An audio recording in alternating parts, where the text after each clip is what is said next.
You're listening to the Drinks and a Movie podcast, hosted by Rudy Ruiz.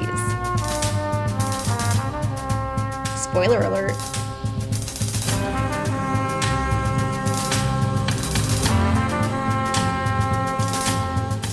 What's up, everyone? Welcome to Drinks and a Movie podcast. I'm trying not to talk too loud. I know we're on the lav mics here, so this should be interesting. I'm going to talk as loud as I can. No, we're going to be talking about Sergio Corbucci's The Hellbenders from 1967. But first, we're going to dig into a very special, brand new bottle. This was sent to me this week from the Nelson's Greenbrier Distillery in Nashville, Tennessee. This is their brand new single barrel Tennessee whiskey, coming in at 113.5 proof. Oh wait, I already poured some for you. Yeah, so if I did, ready to go, man. So we've just been warming up on the regular Tennessee whiskey that they make in preparation for this new single barrel. I'm super stoked on this one, and I did bust it open and I tried it earlier. I made a video just because I couldn't wait. And if I remember correctly in the movie, which I should remember, I just watched it earlier this week, but they're traveling to Nashville, or I think from Nashville. So I was like, oh, perfect timing. We'll do the cemetery, if you will. There you go. Perfect timing. So yeah, let's jump in. This is their first single barrel expression of their Tennessee whiskey. I know we're going to jump into it. By the way, the warm-up was damn tasty. I got to tell you. It's good, man. That's like my go-to. I mean, I've talked about it in so many videos. It's like a $35 bottle. Weeded bourbon. There's some really good tastes at that price level. Oh yeah, you know, especially if you're getting started. Anyway, really good taste. Yeah. So this was a pretty big jump then in alcohol. Yeah, and you can see it's quite a bit darker too, especially if you hold it to the light. This one's the regular one's a lot more like golden yellow. This one's a lot more amber on the single barrel. Yeah. So I imagine they don't disclose the age, but I imagine it's got to be at least a couple years older. Right. Man, you know what's funny is on the nose, it's kind of like cream of wheat. Have you ever had cream of wheat like growing up as a kid? No, I mean, I'm familiar with it, but I just never ate it myself. It's like a little bit of a cream of wheat vibe. For some reason, oatmeal and all, that kind of consistency of stuff just never really hit me. Like maybe I've had it once. Yeah, I liked it as a kid. I don't know that. Did you put a lot of cinnamon in it? Like I would do like a bunch of brown sugar. It's like drinking coffee, It's like, by the time you're done with it. Actually, this is cream of wheat. So is that the sweetness you're talking about? Like, because I'm getting some sweet. I definitely get like when I was a kid, I'd have cream of wheat with the brown sugar. It smells like that, like what I remember of that. And it is a wheated bourbon. I don't know exactly what the mash bill is, but it's wheat as opposed to rye in the mix. So it stands to reason. It's definitely hitting the sinuses or the senses a little bit. Senses. Yeah, there's still definitely some like alcohol on it. I mean, it's a fresh crack, so it'll probably take a second to. You said this just released? Yeah, they released it, I think on Valentine's, like a week or two ago. I'm pretty sure it's already sold out over there. And luckily, I was talking to them and I was like, if you can send one my way, that'd be cool. So they really hooked it up. They sent me this and their cream liqueur, like a pecan coffee liqueur to put in your coffee, and some other merch, which was very, very nice of them. So thank you, Stephanie and the crew over there at Nelson's Greenbrier. I love you guys. I appreciate you always coming through for me. Pretty cool. Good. They make a good shit ad where it does the taste. That's super cool, man. Okay. Well, here we go. Let's jump in. Well, it's definitely different than what we warmed up on. Yeah. Let me tell you that. Right? Holy shit. That finish is really good. It is really good. So I still have some of the other one. I'm going to go and taste it again. You can pour more if you want. Yeah, that's what I'm going to. You're okay with me sacrificing the... Yeah, no, that's one that I just keep on deck. Like, I've probably gone through like 4 of these bottles already. Great for old fashions, man. Oh, yeah. You can, even on the nose. Mm-hmm. Now that I'm going back to the flagship, you can, even on the nose, it's a little bit, you can tell it's going to be a heavier hitter. Yeah. The best way for to describe it is I feeling like a full flavor when this one's hitting me. Mm-hmm. And like for me, I'm still getting the sweet and a fair amount of brown sugar up front, like what I got in the nose, which is actually really nice to get that as it's consistent. Yes, there we go. Thank you. It's way more rich, way more depth of flavor. You said, well-rounded. Oh, man. The finish really lingers. I'd say like a medium long finish. Great finish, yeah. Yeah, with the sweet notes kind of coming on the back. I could have fit my whole tongue. We've done some tastes recently where I'm just getting like up front and things like that. And this one's filling the whole mouth. It's really nice. I said in the video I did earlier, it's not like on the level of a William LaRue Weller, but or like even a Larceny barrel proof, but there's a certain texture. Those are other like high end weeded, but like William LaRue Weller, that's like a $3,000 bottle or whatever. But Only. yeah, right. But from like a texture and a richness standpoint, this kind of like punches up in that area. Like it doesn't have. It's for sure not like a 15 or 12-year-old product like a WLW, whatever that is, but it has like a similar kind of depth, like you said, the way you feel it on your tongue, like it's got texture. It coats the whole mouth. Like it reminds me of those upper end bottles or bottles that are like of a higher proof. And I think that, we jumped from what, like 90 proof or whatever to 113.5 for me. It doesn't like it's, that's what, quite a bit higher as far as the ABV, but it still doesn't come across like really hot. I feel like it's a really easy sipping like whiskey. Considering that proof, like you have the richness and the depth of the flavor, but without it being like super hot, Yeah, I totally agree. And for me, I'm still able to get like the characteristics of it. And so it doesn't happen very often anymore, but early on when I was trying things that were a bit stronger in the proof, the alcohol, that would sting you and hit you up front. This one, I get the flavor. I mean, like, don't get me wrong, there's still punch in it and everything. You can totally tell it's a higher proof, but I'm digging. I like it. I definitely taste like, sometimes I get I'm getting a little bit of a butterscotchy note off it. I can still feel like I can taste kind of the corn. You know what I mean? Maybe that's a sign of a little bit of like immaturity in it, but it's not in a bad way. No. But that does come through. Like I still can, taste that in the DNA. But yeah, it's got a little bit of like maybe a leathery kind of vibe to it as well. Like I'm getting a little bit on my lips, man. It doesn't happen a ton to me, but that's it. Sorry, I just just it hits you all around. So it's getting better with the second sip too. Like even I like it, man. Yeah, I'm sure like if I were to hit this a week from now with it being like at the shoulder, I'm looking forward to how it's going to open up even further down the line. But yeah, I mean, I think it's a really great pour, dude. And I'm just going to say too, I love the label. I think the label is so awesome. Because one of my favorite whiskey labels is the original, like the flagship. And I think this aesthetic where it's kind of inverted, where instead of the white, it's like the green on the gold. And I just think that's like a brilliant design. And, obviously we're more about what's inside the bottle, but I care about aesthetics and the way things look too. It's like a movie poster, I appreciate really great artwork that makes you want to pick it up. It's obviously somebody put time into that, which is like, especially as somebody who collects, I'm sure you appreciate, but even just casual, and it's pretty historical. Like when this brand originally came out in 1860 or whatever it was, like this was the original label design. They just kind of found an old one and like kind of recopied it, and like that's what we have. So I love the kind of old school look, it's interesting. I as you know, man, like I'm fascinated by like anything 19th century America, the frontier. And so like I'm from the movies and from what I see, it's sometimes tough to differentiate the different whiskeys and things because I'm sure movies had to do that for legal reasons and all that kind of stuff. But I'm curious, how much of that differentiation existed back in like the 1800s and stuff like that. So it's super cool. And all those labels had to be, I'm sure, the printing press could only do so much. You still had to hand back all that out. So definitely. Super cool stuff. Yeah. No, I'm excited to see. I hope that because I don't know if this is a one-off or if they're going to do maybe one every year or whatever, but I said in my video, and I'm going to say it now, for anybody that's a fan of Nelson's Greenbrier, and they're a friend of the show. If you've listened to Drinks and Movie podcast, I talk about it all the time. I have a whole episode with Becky, the brand ambassador, where we did like a taste of like 6 different versions of their stuff. So don't sleep on it. The single barrel was like a distillery only release.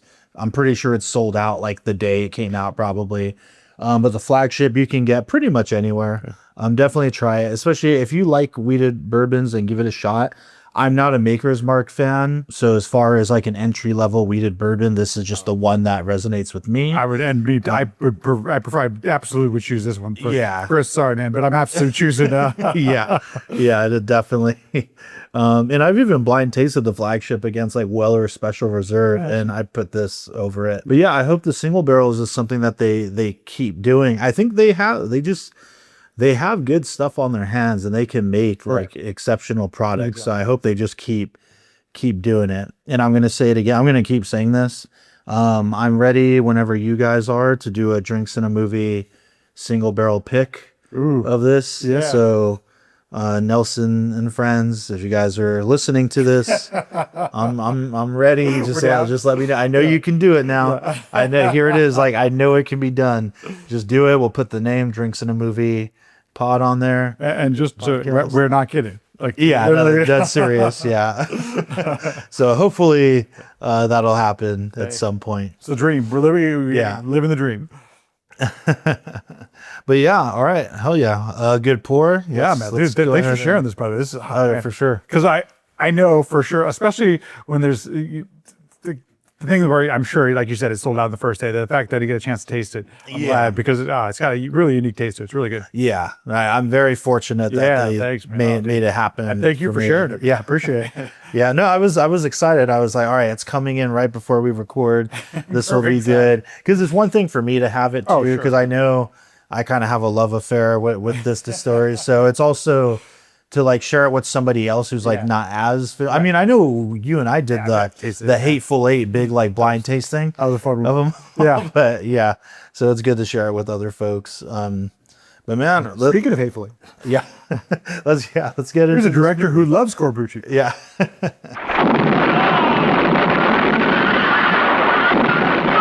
The Hellbenders.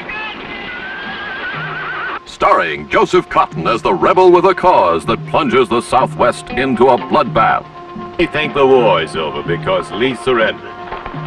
They weren't counting on me or any of us Hellbenders. A convoy of killers hell-bent on a mad, murderous adventure. Their cargo, a coffin full of money. And a beautiful widow full of fear. Open it. Please. Never mind, let it be. You did well, daughter. Better than the one you killed? Lord, yes. And I've got her clothes on. You're all rotten. You stink of death like this dress. Maybe you do believe in the cause, maybe you don't. Maybe I believe enough for us all. Important thing is, we've got the money back. And this time we go all the way. All the way, fighting the law, fighting the outlaw, fighting each other, putting in blood for all time the fearsome name of the regiment called the Hellbenders. So this is the Hellbenders, 1967. I always put the spoiler alert at the beginning of the episode, but I'm going to re-emphasize it here. I absolutely love this movie. If you're a fan of the genre, it's a must-watch, in my opinion. If you're a casual movie fan, I'd put it a high recommend. So if you have any interest, apparently it's streaming on Tubi, according to IMDb. So That's cool. I want to talk about that, if you don't mind, before we get into the description and everything like that. Okay. How did you what's your suggest? How do you watch it? What Blu-ray. I just ordered I took a leap of faith and ordered a Blu-ray. Is it HD? Yeah. Okay. So I watched it. I started on Tubi, only SD. Oh, really? I go over to Amazon to rent it, only SD. I go to YouTube, and there is a quote unquote HD version of it free on YouTube. There's two different people that have posted on YouTube. They are not good transfers. It is some shitty quality out there in streaming that. And I know, I know streaming has its issues to begin with. Yeah. So then I went to Apple. I don't remember. No, I did not go to Apple. But on those those three services, not good options. That being said, YouTube was good enough. And I'm curious, is it Criterion? Like who? No, I forget. Okay, sorry, I should have prepped you with this because it's not Criterion or anything. Okay. But the transfer is pretty decent. It's a good transfer. Yeah, it's like full HD. There's certain shots or sequences where you can tell they couldn't couldn't remaster. go You there, know, I like gotcha. every once in a while, a movie will have that. absolutely. But Especially nowadays. for the most part, it's crisp and clean. Okay, good. Okay, I'm glad to hear that. So that yeah. version exists somewhere. Yeah, It's yeah. been because that part frustrated me, right? So it took me about half an hour just to get a version that I found was watchable, And even then, I was like, oh, dude, especially as we get later on in the movie where you're getting some of these beautiful sceneries and stuff, and I'm like, fuck, I'm like this. I want to see this, So anyway, okay, so that's interesting to know. I might go back and rewatch it with a better right on. transfer. So if you're looking for this, maybe start out with YouTube, but then it sounds like get the Blu-ray, which I know is a pain in the ass, and not everyone has a Blu-ray and stuff. But like the SD versions suck. Do not watch them. Okay, let me just tell you that right now. It does not do it justice. Okay. Yeah, Dan, that's good to know. Yeah, I mean, I was just gonna say, like, I really love this movie. So if anyone has any interest, it's one where you kind of, I think it's best to go in blind. Go in blind, okay. You know, I did. In my You opinion. didn't tell me anything about it. So, other than it's Corbucci, who now I've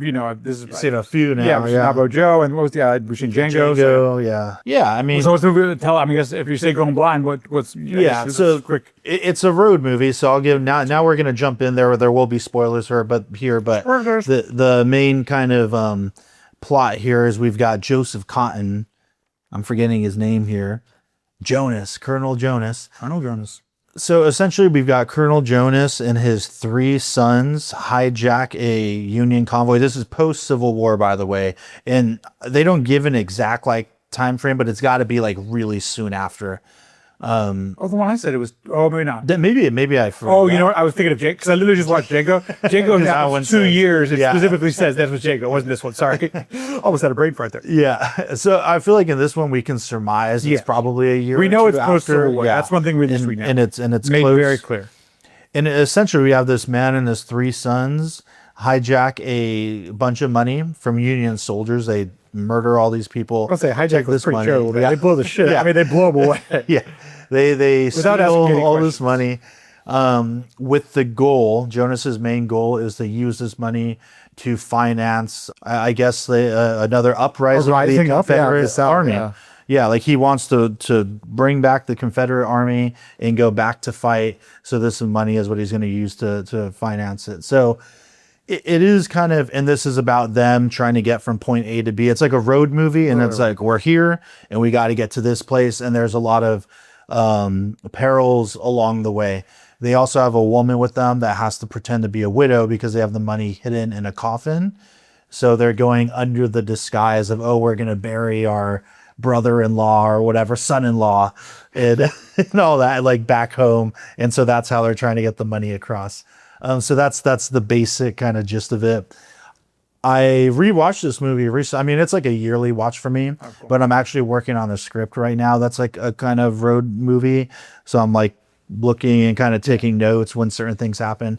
And I think this is a really good one, man. I love the moments of tension and all They do that great. the different obstacles that they have to overcome. It's very similar to me and to the Wild Bunch in that we're here with the bad guys, right? Like they are clearly the bad guys from the levels. get-go. Yeah. And you might even take, it's probably easy to take issue with starting it to begin with if you're not all about what the Confederacy was about. So to watch a movie, yeah. And I had that thought initially, but I was like, I got to check this out because it is interesting to kind of these are going to be our protagonists, so to speak, of their story, right? Yeah, they're the heroes of their story, but they're clearly the bad guys. And I thought that was really interesting. And I will say that despite all of that, and we'll probably get into this more later, I think it's interesting. Maybe you didn't feel this way, but I know I do, where as I get into the movie, even though I don't have the same beliefs as them, I'm still kind of rooting for them. Just in the context of the movie, it's I kind of want them to make it just because we're in the ride with them. Fair. Which is like the Wild Bunch is the same way, right? Yeah. It's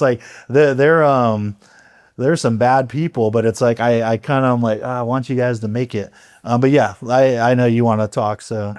So at first I was going to say I couldn't root for them at all. But then I noticed as I'm watching the movie, and this movie does a really good job of every scene except for one where Ben's kind of reflecting on his life and things like that with the second female lead who they get to play.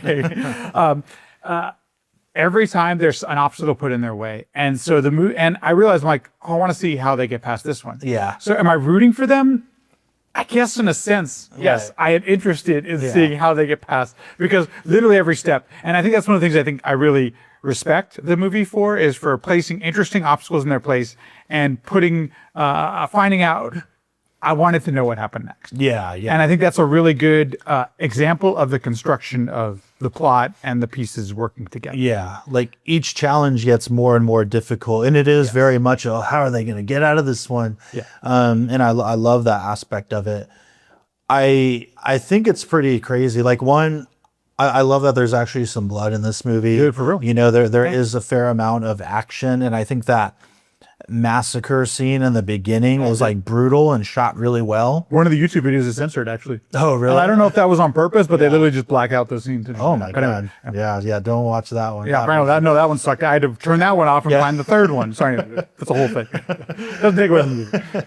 But, and we get like a lot of insight into Jonas's character when he makes this first move of, once they kill this convoy of Union soldiers, and they have two other guys with them. So it's him and his three sons. It's Ben, Jeff, you kind of want to die from the beginning. Oh my God. He's like the really evil one of the group. And then you have Nat. Who reveals himself to be like pretty evil when you get into like kind of the third act of the movie as well. But they had these two other guys with them, and as soon as they get to the money, Jonas and his sons just like blow these two guys away.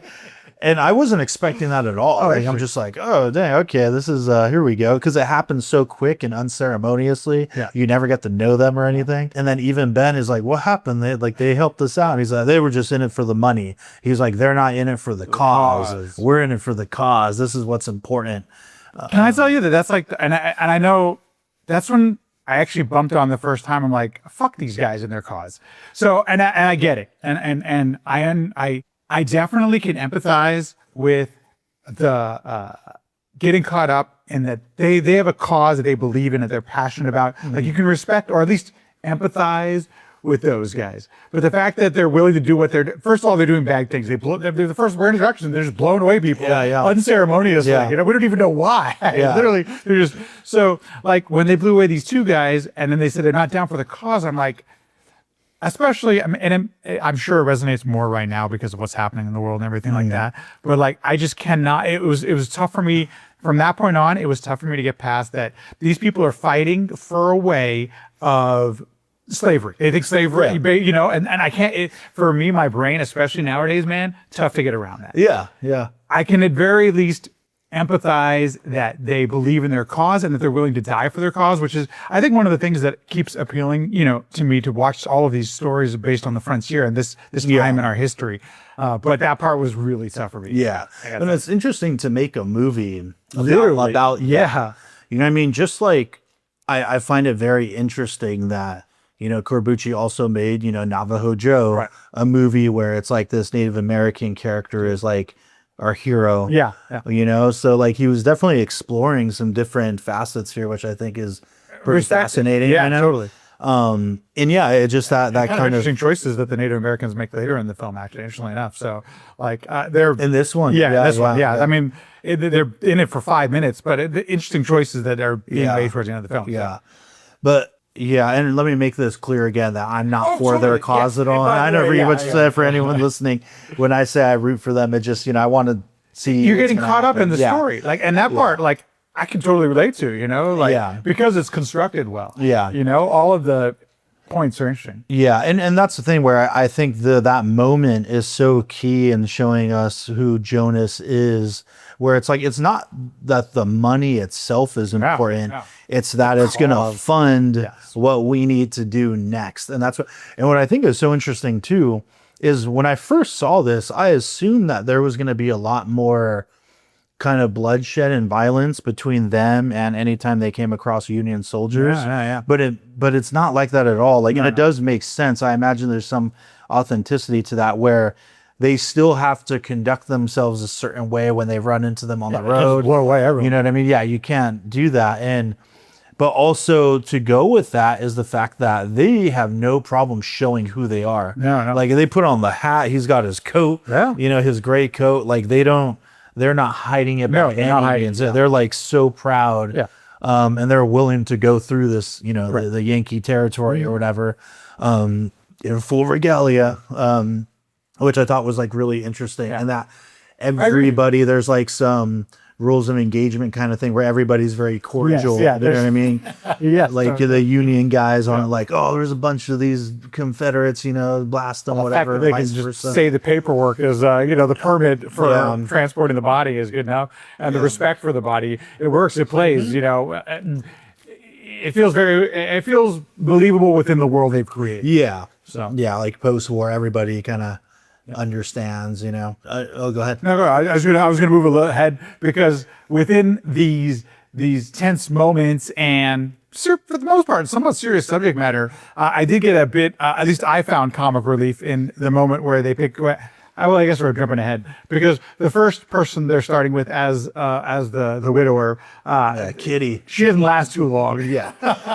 Did that surprise you at all? That she got bumped off? She just got killed like really early on? Because I'm just by movie standards, I'm like, okay, here's our characters. This is who we're gonna go along for the ride with. And it can't be more than like 15 minutes in, if that. Yeah. And I was like, oh, dude, like I'm just expecting we're kind of set up. This is our crew. I guess I wasn't because I feel like the movie had done a good job of setting up that anybody could go at any time. So I guess that's why I wasn't surprised. But it did make me wonder what's going to happen next. How they're going to get? They need somebody. The movie's got to go somewhere. I did not expect a second they were going to actually I thought they might come up with some scheme to figure it out. Right. So that was actually the surprising moment to me, was that they actually had to go look for somebody to replace the quote unquote widower and play that part. So, which is where I found the comic relief. The scene based in the whiskey, in the saloon with the card playing and everything, it almost felt like a cliche of a cliche, and it felt comical the way the fight breaks out, and the every poker hand was the greatest poker hand you've ever seen. So as a poker player, I'm like, oh, straight flush and 4 of a kind. Why not? So I felt like they were playing it like that felt like a little bit of relief, comic relief in the center of this piece. I actually appreciate it. I love that part. I actually kind of like. And who's in on the scheme? Anytime I see scheming in movies like this, I'm always wondering like who's in, and we later find out who was in it and who wasn't. So I thought that part was pretty cool. I really like that scene where he meets her at the bar, and I think the fight scene is covered really well. Totally agree. Like I think he handles the action there so well. The stunt work's amazing. There's a shot I love where oh man, what's his name? Is it Ben? Yeah. Where he's like on the steps fighting some guys, and he does this like backflip over the railing over some other guys. Like I just thought that was a really cool moment. Yeah, I thought that was handled well, and just this whole idea of, hey, I got this amount of money for you. We're minors. We just need your help. Yeah. But then you really feel for her when she gets over to them and realizes that it was all a lie, and there's like this kind of fearful moment, and they're like in the middle of nowhere, and it's her and these like 4 guys with a coffin that are armed, like in what are they? And later on, when they get caught up by, it was like a posse or something, and they're like, yeah, we found this woman like buried not far from here. Like, and the camera like zooms into her, like, and she realizes like, oh shit, that's what happened to the last one. But what a great moment this is when they kind of tell her the plan. You've got to pretend to be the widow. We're trying to get the I truly. But man, this moment that posse comes through. And they're like, we got to open this thing up, like permit or not, we got to check it out. And I love the way Corbucci really stretches this out of Hitchcock, and like out of Hitchcock. All like just that editing, man, of like the hammers, like cranking it open, and the close-ups on all the guys, and then maybe like a gun, and the hands are kind of moving a certain way. Everyone's eyes are darting, and then when she has to make the decision, like, am I going to help him or just kind of let this play out? And she decides to help them. This literally feels like filmmaking 101, folks. So like when you're on the edge of your seat, take an extra beat. Just like I felt like this was 10 extra beats with all the extra hammering and stuff. But I totally agree. Great scene, great extra. Just really ratcheting it up and then have that relief there, that release that she's going to agree. No, I can't bear to see it. And then she passes out. Yeah. Yeah. Such a great act. I love that Joseph Cotton always calls her daughter. Daughter. Oh, man. Yeah, then we get some insight into how crazy Jeff is. Who was the guy that got his ear cut off in Django? If you remember that actor? Oh, he's the guy, same guy? Okay, yeah, he's that same guy. I didn't make that connection, but I did want, but as we move on, I don't know if this was intentional, but the wagon in this movie looks terrifying. They literally have it bumping over everything and tipping over as it's going over. It literally... I would imagine this is what it was actually like with, roads weren't paved back then. So like not comfortable at all. One of the things I think this movie did a great job of is I felt like every bump that was in the damn wagon, which they don't comment on or anything, it just happens to be part of the way they lived. Yeah. I thought that was actually, there's a lot of things that just felt authentic to the world there. Yeah. So no, definitely. And I think all those little pieces add up to the tension because yes, these people are killing, but at some point killing can just feel the same, but not in this movie. Everyone feels like it ratchets up the tension, which is kind of surprising considering there's like a massacre at the beginning of the movie. So the feel and I'm realizing too, like a lot of it is, how are other people going to get pulled into that they know the person that is dead and is supposedly in the coffin and so-and-so knows the wife. Yeah. And they have to, but lucky for them, the guy turns out to be blind. And this is a point where they really remind you of how like cruel and evil they are, is when they make their way out of there. And they talk their way out. The only person who knows them is the blind guy. But when Jonas, tells the son, Nat, hey, we forgot to get this oil. Can you go back over there and get it? And I love that he just knows. He just knows exactly what it means. There's no... It literally feels out of like a Scorsese film or something where the mobsters, they have their own set of language. Or Godfather, like, literally... They have their own language, the understanding. Yeah, but that's a great shot when he rolls up in there and, the blind guy's taking out the photos and there's the mirror on the wall and Nat's in the background and just wraps up his gun. And it's a really sad moment. It's brutal, like a really bummer moment. And then when they come back and it's like, oh yeah, these guys are just like all bad. That is one of those moments where you definitely want to see them get what's coming, I mean, that's one of those things where I'm like, okay, there's no way out of this. But then secondly, like for me, as somebody who I think the fact that in a sense, you want to see how they get out of these things. Like I totally get where you're coming from, but I see that and it makes me dislike them even more. And by the way, that's not a bad thing because that does mean the movie has me hooked. Like I'm interested in what they're trying to sell me. Yeah. But man, they're so despicable and they're doing these things that are just like, I am not down with at all. I don't think any normal person is down with them at all. I'm not, but like now I'm almost rooting to see how they're gonna, when are they gonna get their comeuppance? Yeah. Because you don't deserve to be in the same space as others. Yeah. Because we know that, like how's it all going to play out? And should they achieve the goal? Yeah. Like, how does that leave us feeling at the end if that happens? You know what I mean? Whereas we're going to walk away being really bummed out that they got away with all this mayhem. I think this is where as Kitty is a good surrogate for the audience because she's portrayed as a pretty smart or Claire, the second widow. Oh, the second one. Kitty was the first one. I'm sorry, Claire, the second one. She's portrayed as a pretty smart individual, and we're kind of rooting for her because she is obviously seeing the situation from our perspective. But there's a lot of. I know I got a price. That's not to kill somebody, but at some point you got to make a living and you got to support. Well, she's a hustler. She's a hustler. This is how she makes her living. So it's like. So I think that's. That's where the film is really successful. Like it's easy to root for her to see what she's gonna do, and maybe there's something going on that we don't know. Like that's where I knew I was hooked because I'm rooting for her kind of thing. Yeah. Well, and also the developing relationship between her and Ben, and it's clear that he's like kind of the misfit of the family. Joseph Cotton even. I always call him by his real name. Joseph Cotton even like says as much. Like, you're not like your other brothers. You're like you're different and whatnot. And I think they even say at one point that he isn't like, he's like a half brother or something. Right. So he's got a different kind of head on his shoulders. And I think that does a lot of work to make us like, all right, like, well, the two of them, Claire and Ben, can possibly be redeemed. That there's some redemption for him perhaps. another kind of, well, I'm going to jump ahead. Please, when they get to the fort, Yeah. right? When now she just makes her decision to like fuck them over. Well, she even said, let's go see the fort. Like it was her idea to go there. And Yeah. I need my husband, who she's playing the part, to, they good reason to get there. Yeah. And then now she's surrounded by people that can protect her. And I think the scene is just so good. And the music is perfect there. When she just like, I would like him to be buried here. And they're all like, are you sure about that? I think he'd want to be back in Nashville. I think we should get him home, daughter. I don't think you're thinking straight. She's like, no, I would want him here at the place he commanded, right? It's just so good. And like I just love that Jonas and his sons have to like hold it in. Like they're just all like, oh my God. But like you see it on their faces.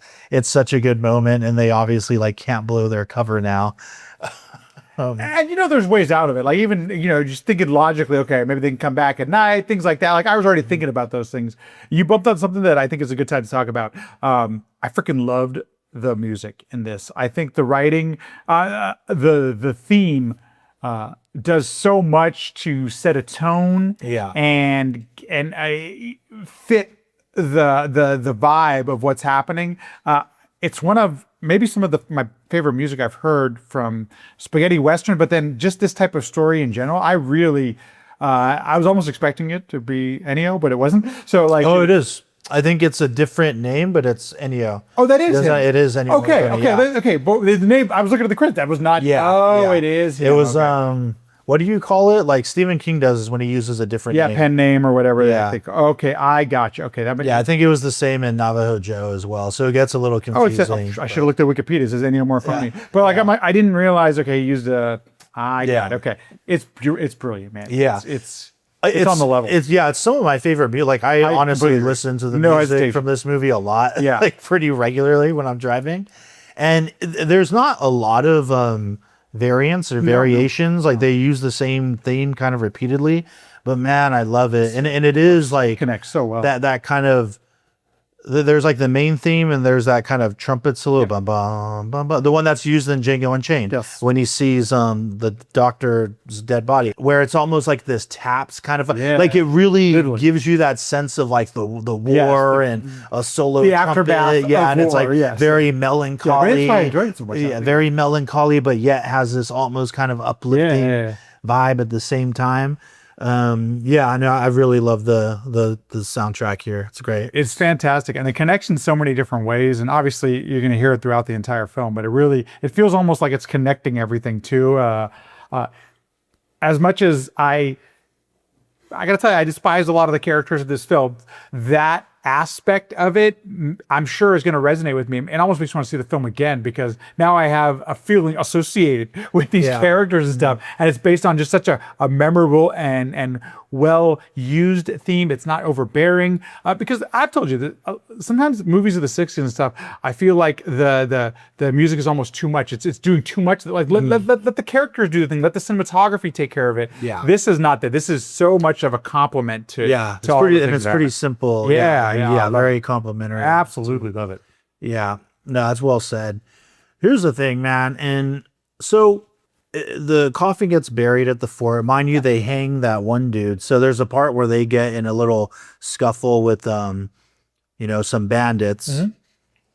And I forget the Confederacy. The Union saves them. Yeah, The Yanks save them from getting robbed. But the kind of leader of the bandits is, I forget the actor's name, but he played Duncan in Navajo Joe. He was like the villain of that movie. So it's like always cool to see him back. It's not Pedro, is it? Oh, it might be. Oh, I think it is. Yeah.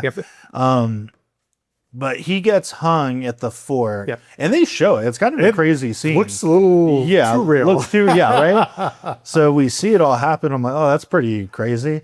But right before he gets hung, he looks at Joseph Cotton and he's like, I'll see you in hell, which comes back later, I think, in just a brilliant way. Perfect way. A really brilliant way.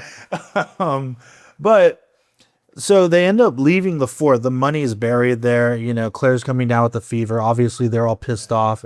Joseph Cotton's like, I need you three boys, like, go over there, sneak in, get the coffin out. And I'm going to jump to the end here. Okay, so, do you think Ben knew it was the wrong coffin? Absolutely. Okay. Absolutely. But I think the film up to this point has established as Ben has a piece of his soul that is in a little different place than the rest of the crew. Yeah. And he's obviously wrestling with it. I mean, he verbalizes that, which is one of the little issues I had on the screenplay. I felt like some of the dialogue was a little bit too on the nose. Like one of the things I love a lot about Westerns is the subtext and sometimes things that are not said and things like that. This one I felt, this was just from a filmmaking, there were a couple times I felt like they were too on the nose, specifically when Ben kind of unbears his soul to Claire. But that's beside the point. I felt like that Ben knew exactly what the hell was going on, and he was making very specific choices, in my opinion, at that point. Well, that's what I always think. I feel like every time I watch it, I walk away feeling a little differently. So the last time I had saw it, I actually covered this movie on that other show I used to do with that old guy, Fred. Yeah. And in that moment, I was like, yeah, he definitely knew, because when they're taking it, he's the one who's like, no, it's that one. Yeah, literally. And then when they want to open it, he takes the gun and he's That's like, the one no, I bumped on right away. He's like, don't open it. Yeah. Don't open it. Let's just go. But once it pops open and it's the reveal that it's the wrong one, there's a body. He looks so like just as shocked as everybody else. Maybe that's just the way I've read. And it's like every time I watch it, I feel differently about it. That's why I wanted to ask, because I always, more often than not, I think like, yeah, he had to have known. He definitely did, because they make it a point for him. That was my whole thing right there. I'm like, it's like a big point. In all fairness, the two other brothers were going to take off. Like they made some choices that didn't surprise me either. That their brothers were going to take off with it and say, screw everyone else. So I said, I guess I just missed it. See, that's the kind of thing I'm like, I got to watch this again. See, like that's good filmmaking, in my opinion, or at least interesting filmmaking, where you're making choices that make me want to see it again. So well, and I love I love like how Corbucci is able to like establish character traits really well. Like we learned early on that Jeff is a little extra. He's like he's very rapey. Yeah. So we know that early on in the movie, and they show us that a couple times. Like even there's a moment where he assaults Claire. And that later on in that back half of the movie, one thing I love is that they don't need to do anything extra, but when they're going through the Indian territory and there's just a shot of the Indian girl kind of looking at them, and then there's a shot of him looking at her, and then that's it. There's like nothing said, nothing. And then later on, when they're like, we need to go get horses from them, and he's like, I'll go. And you already know, like, given the information from earlier in the movie, they don't need to do anything more. It just all is like, spoken through a medium shot and a medium shot. And then that's all. I think is really well done. And then that fool coming back and he's like, no, I thought you said they were good. They were trying to kill me and this and that. And man, the vagrant guy. Oh my God, yeah. What another just good moment. And again, just like so uncomfortable. Literally, dude. But it's like there's always somebody who's more of a bad guy than you. Dude, like there's bad guys on top of bad guys on top of bad guys. And the fact that he single-handedly like just pulls one over on all of them. Of all of them, dude.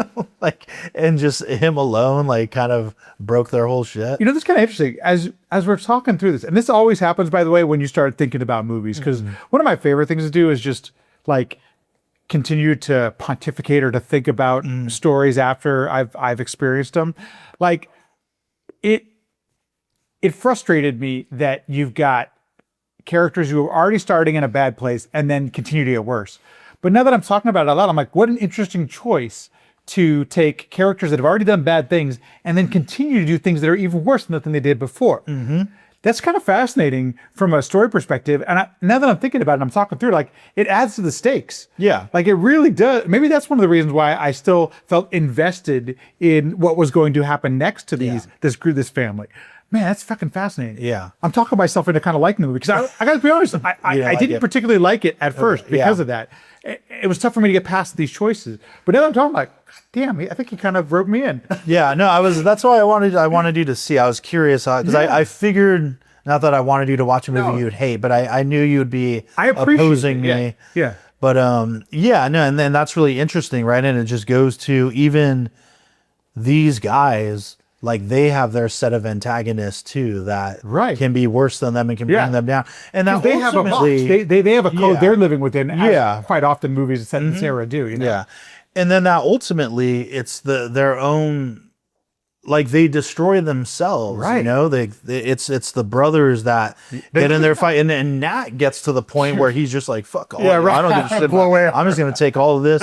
Like the one in that it comes down to that is their comeuppance is that it's literally themselves. They're their own worst enemy, all of them. And then for Joseph Cotton, you know, and it almost like, again, I don't believe in what he believes in, but and they've done bad things, but still it's like, it's almost kind of sad when he sees this happen. Like he's shot and his sons all just kind of murder each other.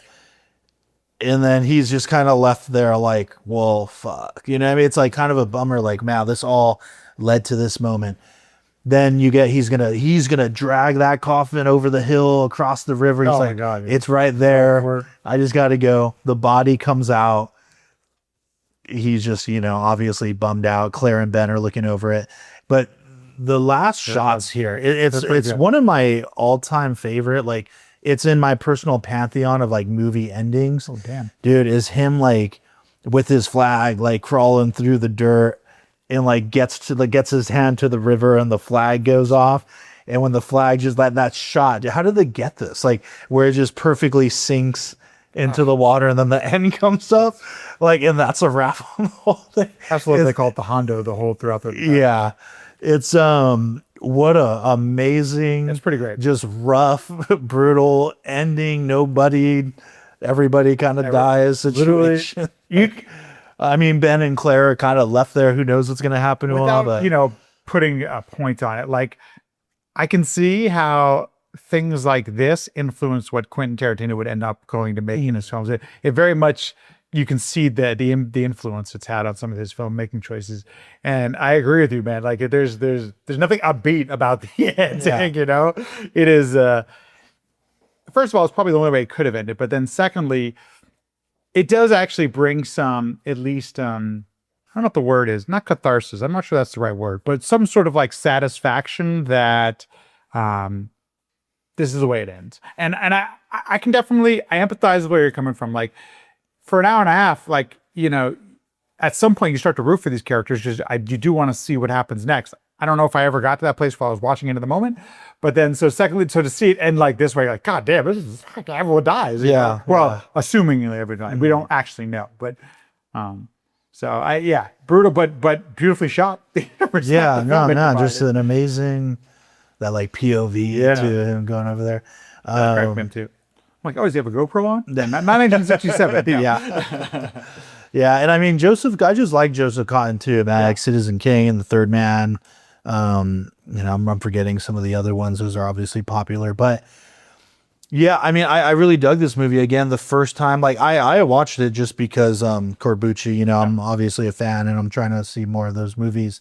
And I was kind of like, when I first read the synopsis, I had my moment of like, do I really want to watch this? Is there going to be something in there that like really kind of bothers me? But I mean, I love this movie. It's probably, I think of his films that I've seen, I think this battles for number one with, what's the winter one? The Great Silence. That's probably still my favorite. Another one, we talked about it, where it's like, the bad guys kind of win, but are they bad guys in this morally gray area, you know? But this is like right up there with it. I gotta tell you, just talking it out, and this is what I love about talking movies with you, man, is like, I actually want to give it another watch now after, you know, and to your point, it's so interesting when you're watching art or experiencing art, like depending on what's happened that day, what's happened in that year, where are you in life, you know, all those things can influence and it just so happens that, you know, I hate to see what's happening in our country a lot. And I can't get past that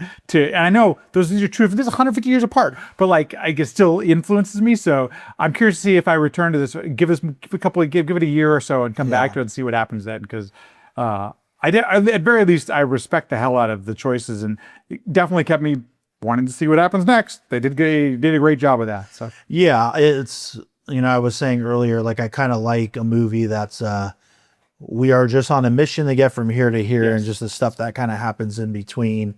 And I think this is a perfect example of like that kind of a story. Like, I mean, literally a road movie, Literally a road movie, yep. And a well-made one at that. Yeah. So. Yeah, no, very, very, very well made. Yeah, man. Shit. The Hellbenders. The Hellbenders. Got a great poster. Yeah. Yeah, I just, for anyone listening, I'm a poster nerd. I just got an original. Thank you for doing the thing. I'm not even talking shit about it. Like it's got a great poster. It made me interested to see what the film was all about. So. Yeah. Well, thanks for sharing, man. I'm glad I watched it. Yep. At least this movie didn't have like a lot of like, obviously, they have their beliefs, but this movie there's not a bunch of like racism happening. No. And here's the thing where like it's well made because like they have a system or a code that they believe in and they operate within that code. Yeah. Regardless if you agree with the code or not. And so that adds authenticity and consistency to the characters that we can at very least it's very, it sucks us in. Yeah. And that's the way I felt about it. And what's interesting about it is like, again, with the Jonas character, that his belief in this like military uprising supersedes his own family. Like, I feel like you get the sense that he's definitely like, it's the cause or nothing. He'll have to sacrifice one of these kids. Oh yeah, he points his gun at them. To get there, because that is that's a good point. In this moment, the most important part. Yeah, even to the point of like, I'm personally gonna drag this coffin up this hill and over the thing. As if that's going to solve the South's, uprising, but whatever. Yeah, but that's like, just that's the kind of belief you gotta have. Yeah, right? and that's just like at that point, it's just like him, like purely for himself now, But then of course the body of, I'm just going to call him Duncan because that was his name in Navajo Joe, but rolling out like the "see you in hell" thing. Oh my God, what a great line to throw in there. All right, well, that's a wrap on this one, everybody. Yeah. Thanks for listening. Go drink some Greenbrier, man. Holy shit. Nelson's Greenbrier. Don't sleep on it. Cheers.